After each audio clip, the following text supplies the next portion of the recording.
Ahí les estoy compartiendo nuevamente este apunte que ya habíamos visto la vez pasada de integrales complejas, todo sobre las parametrizaciones.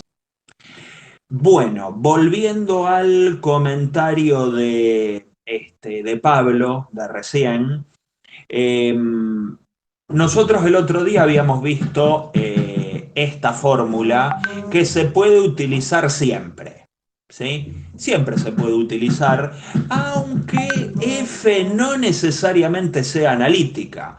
Fíjense que hay algún ejemplo donde F tenía el conjugado de Z o la parte real de Z, que como ya sabemos no son funciones analíticas. Y sin embargo, esta fórmula la pude utilizar igual.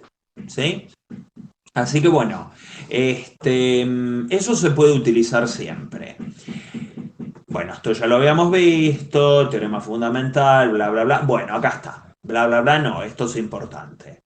Cuando F es analítica, puedo hacer esto. ¿Sí? Es decir, puedo definirme la integral como hacer Barrow para una primitiva conocida de la función que estoy calculando acá, analítica. Esta primitiva se va a calcular tal cual como calculábamos las primitivas de funciones reales, así, ¿sí? Con método de sustitución, integración por partes, integración directa, si fuera el caso, fracciones simples, si fuera el caso. Bueno, todos esos métodos sirven cuando tengo que integrar una función analítica, que en el fondo va a depender de el punto de partida y del de llegada. Entonces, bueno, esto es simplemente un ejemplo, lo que sigue, pero bueno, este ejemplo ya lo habíamos visto, lo habíamos comentado sobre curvas cerradas. ¿Qué es lo que ocurre? Por más que F sea analítica y la curva es cerrada, ya que aparezca este circulito acá, me indica que la integral a calcular es sobre una curva cerrada, tengo que tener cuidado con la región interna de esa curva cerrada.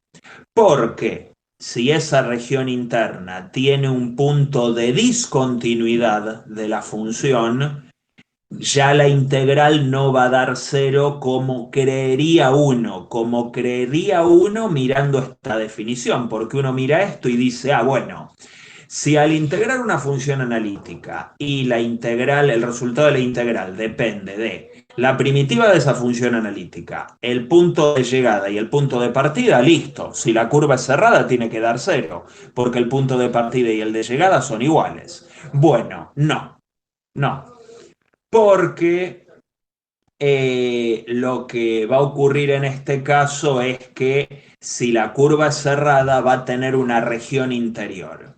Y si esa región interior tiene algún punto donde yo no puedo evaluar esta f que estoy integrando, entonces como que ahí el teorema fundamental del cálculo tiene una falla. ¿Sí?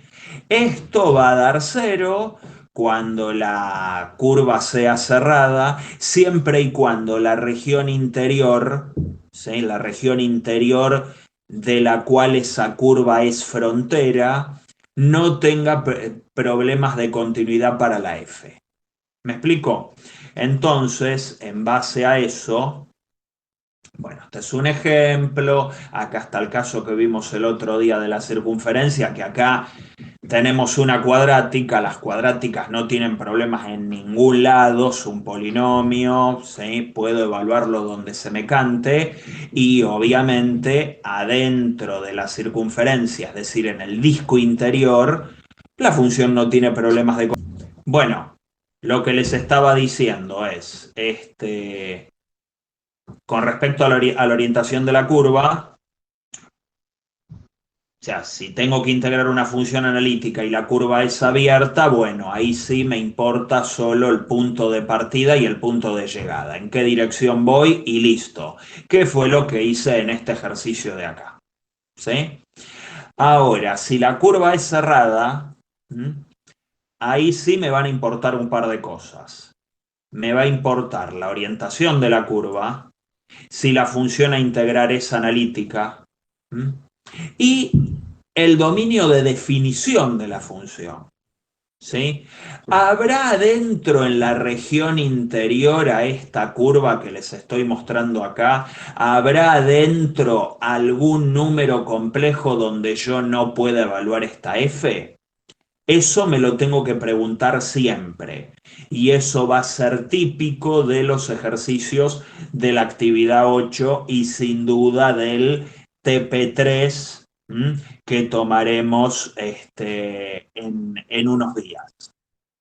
Entonces, acá, bueno, esta función, si bien no es analítica, pero no corro riesgo de dividir por cero, ni aparecen, no sé, problemas de definición del tipo de calcular logaritmo de números negativos o cosas raras. Entonces yo acá puedo calcular esta integral con cierta tranquilidad, aunque voy a tener que hacer todas las cuentas porque esta función no es analítica. Entonces no tiene una primitiva analítica que me sirva para utilizar el teorema fundamental del cálculo.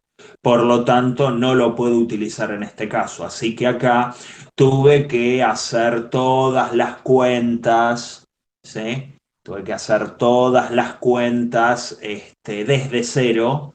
¿M?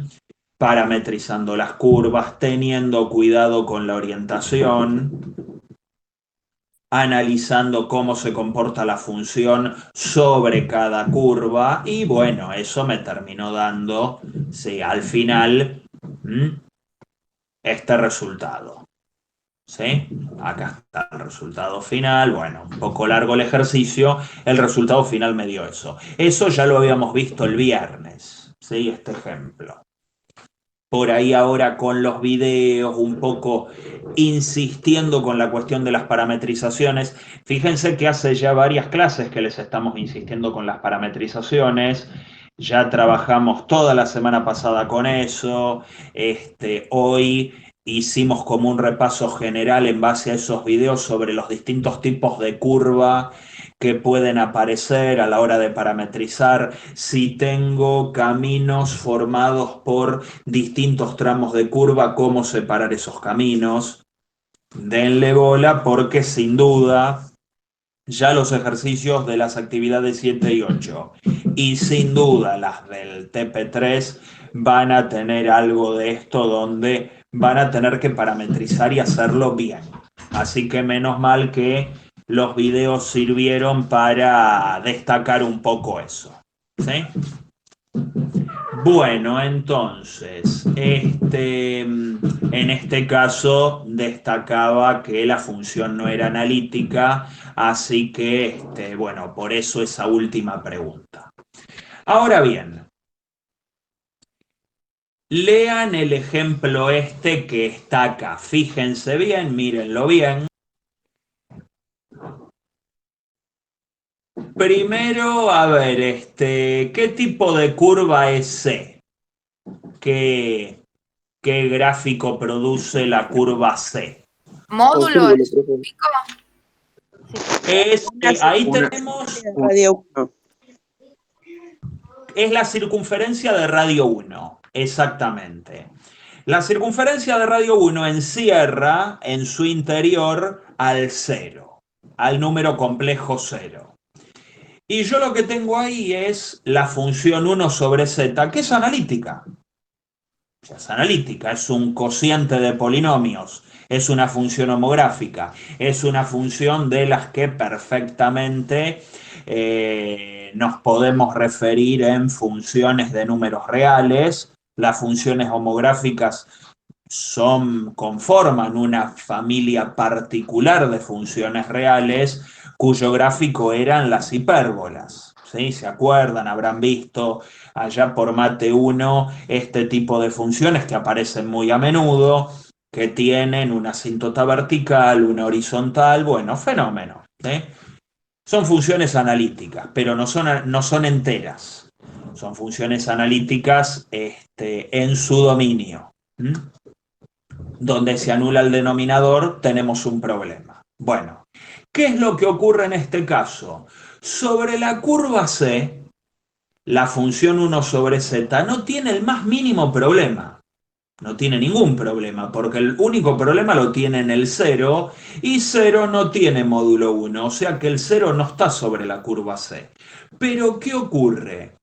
Está en el interior, está en la región interior de la cual esta curva es su frontera, ¿sí? En el disco interior tenemos al 0.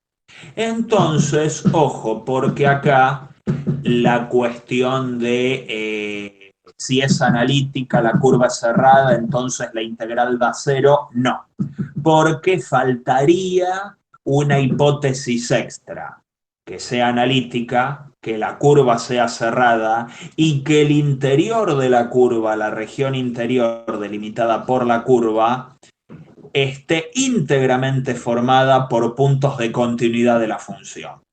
Con todas esas condiciones, la integral da 0, pero este no es el caso.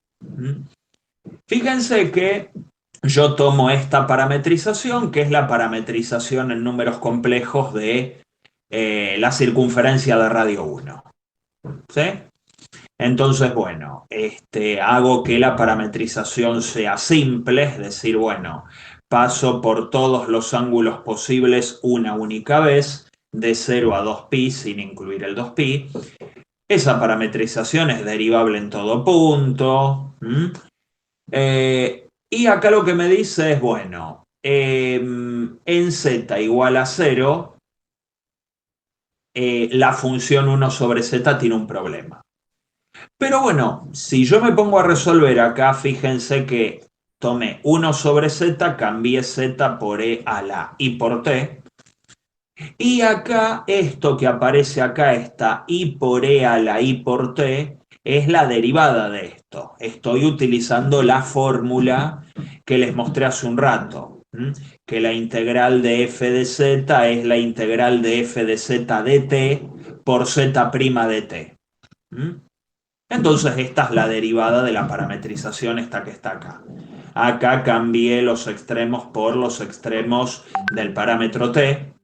Y si se fijan bien, esto ya no da 0. Da 2pi por i, que es un número distinto de 0. Bueno, ¿esto por qué ocurre? Porque justamente... Profe, disculpe, ¿debería ser diferencial de t? Acá es diferencial de t, tenés razón, sí, ahí me equivoqué. Sí, es cierto, diferencial de t. Ahora lo cambio y se los comparto como corresponde. De paso les quería agregar algunas